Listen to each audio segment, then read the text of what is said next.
I knew something was wrong the moment the restaurant doors sealed behind me, like I'd stepped into a world built for everyone except me.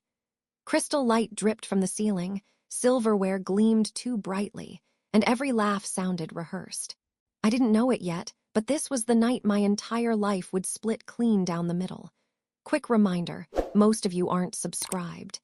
If you enjoy this, hit subscribe and like now, then let's get back to the story. My name is Evelyn Hart. I'm 27, and until that evening, I genuinely believed my family's coldness was normal. I grew up in Marin County, surrounded by designer rugs and emotional distance. I learned early, keep your voice soft, your needs small, your questions non-existent. It was easier to stay quiet than to hear them sigh. Now I lived in a tiny Mission District apartment in San Francisco, working as a freelance designer after a recent layoff. The pipes hissed, the ceiling flaked, and the bills stacked like a slow avalanche, but it was mine. My roommate Madison joked it had character, but really, it had struggle. Rent notices, ramen dinners, and hope thinning out like stretched fabric. So when my parents insisted on hosting a fancy birthday dinner, $300 a plate, I already felt like I was drowning in someone else's expectations. I walked inside wearing the same black dress I'd used for job interviews, praying the seams held. My mother rose first. Red silk, diamond earrings, perfect smile. "Sweetheart," she said, kissing the air near my cheek, "you look exhausted." My father gave a stiff nod, the kind he used for doormen and distant relatives. They talked nonstop Europe trips, bathroom renovations, their newest Tesla, while I tried to mention losing my job. The moment the words left my mouth, they slid right past them. It was like tossing confetti into a vacuum. I kept my hands folded tightly in my lap. I was supposed to feel celebrated. Instead, I felt like an afterthought wearing clearance lipstick. And then the door opened. Every head turned. The maitre d' nearly sprinted. My grandfather, Robert Hart, the only person who had ever looked at me like I mattered, walked in with that quiet authority that made waiters tremble. My mother's smile faltered like a glitching light. "Dad, what are you doing here?" He ignored her and hugged me, real, warm, grounding. "Happy birthday, kiddo." He took a seat beside me, ordered a whiskey, and for the first time that night, I breathed. But there was something in his eyes, something sharp, as if he'd come with a purpose. The glasses were filled again when he finally raised his drink in a small toast. He smiled at me gently, almost sadly. "So tell me, Evelyn, how have you been enjoying your $3.4 million trust fund?" The table froze. My heartbeat was the loudest sound in the room. I blinked. What trust fund?" My mother's face whitened.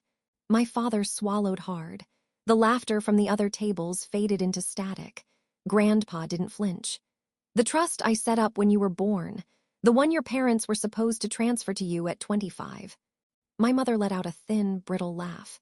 "Dad, you must be confused." He cut her off with a voice like ice. "Victoria, stop." In seconds, the staff ushered us to a private room, plates abandoned. A woman I'd never met, Michelle, his assistant, was waiting with a tablet. Beside her stood his attorney. Documents slid across the table like evidence in a crime drama. "Miss Hart," the attorney said, "your trust should have grown to approximately $3.4 million. As of this morning, the balance is $200,000. My mouth went dry. 25 years, gone. I watched my parents without blinking. My father wiped his forehead. "We used some, just to stabilize things, the market, the mortgage." "That's over $3 million, James," Grandpa said without raising his voice. Mom's hands clutched her designer purse. "We were managing it for her future. We didn't want her to waste it." A laugh escaped me, sharp, painful. "You mean like I wasted money on student loans, rent, food?" Michelle began reading the withdrawal list, cars, renovations, investment losses. Then she hesitated before the final line. "Purchase of a beach property in Malibu, $1, $8 million, titled to James and Victoria Hart." A beach house bought with my name, my breath stuttered. My parents wouldn't look at me. Grandpa stood. "Give her the keys." My mother didn't move. "Now." With trembling fingers, she dropped a key ring onto the table. When my grandfather slid it toward me, the metal clicked softly, like the end of something. Or the beginning? The keys felt warm in my hand, warm from her, warm from the lie. Grandpa's voice softened only for me. They were planning to leave the country. Tickets to Costa Rica, purchased 3 days ago. The room tilted. They'd come to my birthday dinner to say goodbye, not to me, but to their crimes. I left the restaurant that night with the keys in my pocket and a feeling I'd never known before. Not rage, not grief, something quieter, something growing, a storm without thunder. And I didn't know it yet, but this was only the first fracture. The real break was coming. I didn't sleep for 3 nights after the dinner. Every time I shut my eyes, I saw my mother's face when the keys left her hand, shock collapsing into something uglier. Guilt? Fear? I wasn't sure anymore. On the morning I was called to my grandfather's office, the city felt too sharp. Glass buildings slicing the sky, wind slamming through the avenues. By the time I reached the tower that bore his name on the front doors, my stomach was a knot pulled tight enough to snap. My name is still Evelyn Hart, still 27, still the girl who grew up believing silence was strength. But walking into that lobby, with security greeting me like someone important, something in me shifted. For the first time in my life, I wasn't the one being summoned by my parents. They were being summoned for what they'd done to me. Michelle stood waiting. "They're upstairs," she whispered. "Your grandfather wanted you present." My voice wavered. She nodded, both of them. The elevator ride felt endless. My heart thudded against my ribs like it was trying to escape. When the doors opened to the top floor, I saw them immediately. My parents, sitting across from Grandpa's desk like 2 defendants awaiting sentencing. My father had lost the calm mask he wore like armor. My mother's lipstick was smudged, her eyes red-rimmed. I wondered if the tears were for me or for the Malibu house. "Sit," Grandpa said quietly. I sat. Silence stretched, thick and suffocating, broken only by the soft ticking of an antique clock behind him. My father spoke first. "Evelyn, we didn't mean for this to go so far." Grandpa didn't even look at him. "You meant for it to go far enough to drain nearly $3.5 million. We were drowning," Dad snapped. "The crash wiped us out, you wouldn't understand." "I understand greed," Grandpa said. "I built an empire watching men lose everything to it." Mom reached for me across the desk, fingers trembling. "Sweetheart, we love you. We were going to tell you eventually." "When?" I asked. "After you finished selling the Malibu house." Her breath hitched. That was all the answer I needed. Michael, the attorney, stepped forward with a thick folder. "The forensic audit is complete. Every transaction has been traced. We've already begun seizing assets." Dad's head jerked up. "Excuse me. Property liens, vehicle repossession, liquidated investments," Michael continued. "Approximately $2 million recovered." My father's jaw dropped. My mother looked like she'd been slapped. Michelle slid a second folder toward me. "You should see where the money went." Inside were photos. Luxury cars, renovation invoices, jewelry receipts, cruise bookings, the Malibu house listed under their names. My parents' lives had been built with money they pretended I didn't have. I closed the folder. My hands were steady, which shocked me. "If you press charges," Michael said, "the case qualifies as felony financial fraud. Up to 10 years in prison." My mother gasped. "Evelyn, you're not going to do that. You can't." I stared at her, really stared. The woman who taught me to smile even when it hurt. The woman who told me asking for help was selfish. The woman who let me drown so she could swim in my name. "I didn't do this to you," I said softly. "You did this to yourselves." Dad leaned forward, desperation leaking through every word. "We're your parents. Parents make mistakes." "No," I said. "Parents protect their child. You protected your lifestyle." Grandpa finally met my eyes. "It's your choice, sweetheart." The room blurred. My heartbeat roared in my ears. Every memory, birthdays spent alone, student loan bills I paid myself, my mother's dismissive laugh when I said I was behind on rent, rushed forward all at once. They took my childhood, my future, my trust, literally and emotionally. And they expected mercy.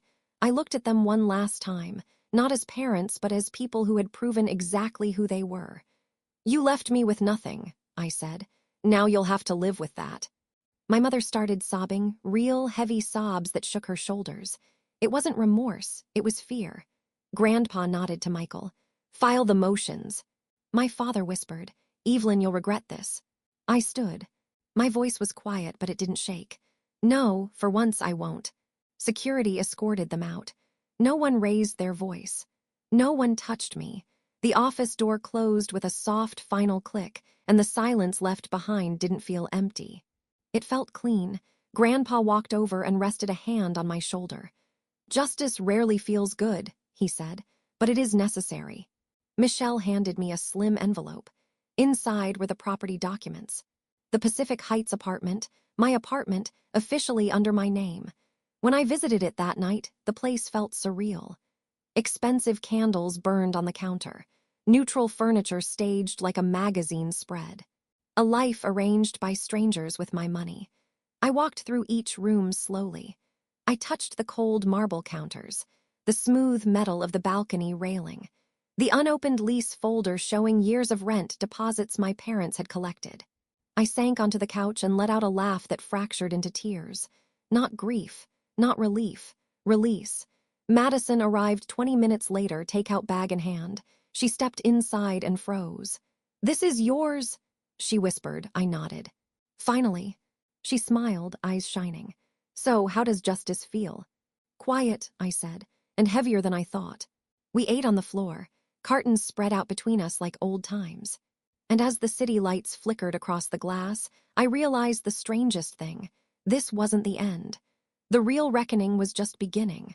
A month passed before I realized I was finally sleeping through the night. No jolting awake.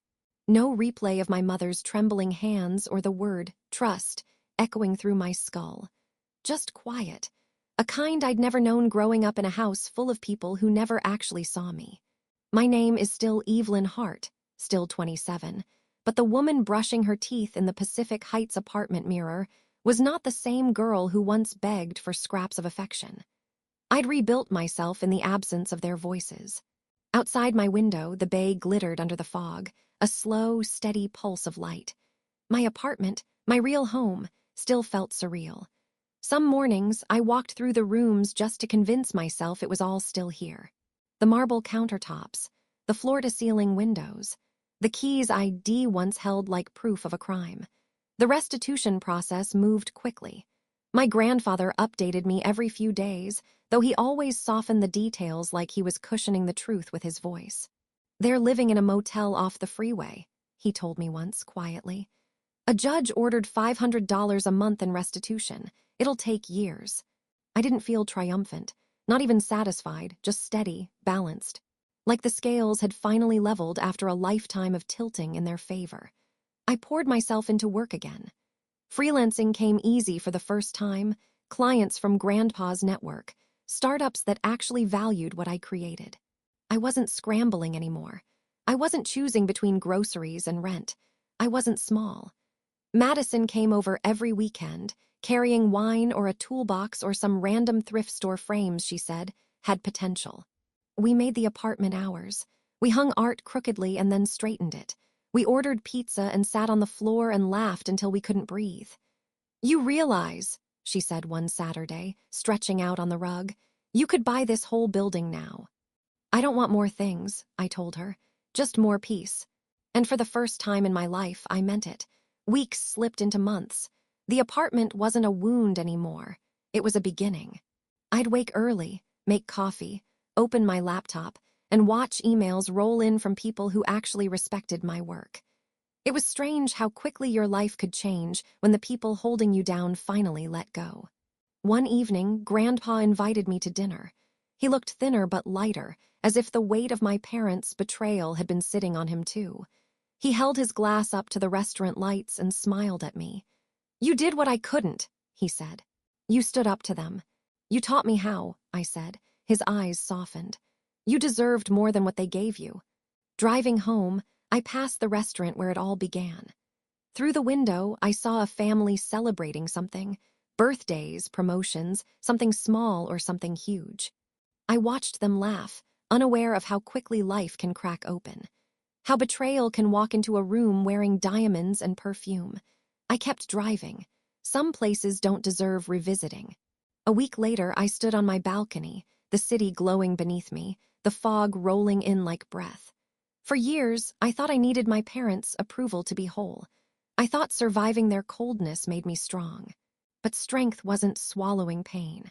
Strength was letting go of people who loved control more than they loved you. I looked out over the bay and felt something deep inside settle into place. My parents stole my future and called it responsibility. They stole my trust and called it love. And for years, I let their version of me be the only one that mattered. Not anymore. Now when I look at the city, I don't see what they took. I see what I rebuilt. To anyone who's ever been betrayed by the people who were supposed to protect you, listen closely. You can start over. You can reclaim what was stolen. You can redraw every boundary they tried to erase. Because the moment you decide you deserve better, that's the moment your life begins again. And this, standing here in my apartment, the one they tried to hide from me, the one I reclaimed piece by piece, is where mine finally started. But if you think this ending is tidy, wrapped up in justice and peace, you'd be wrong.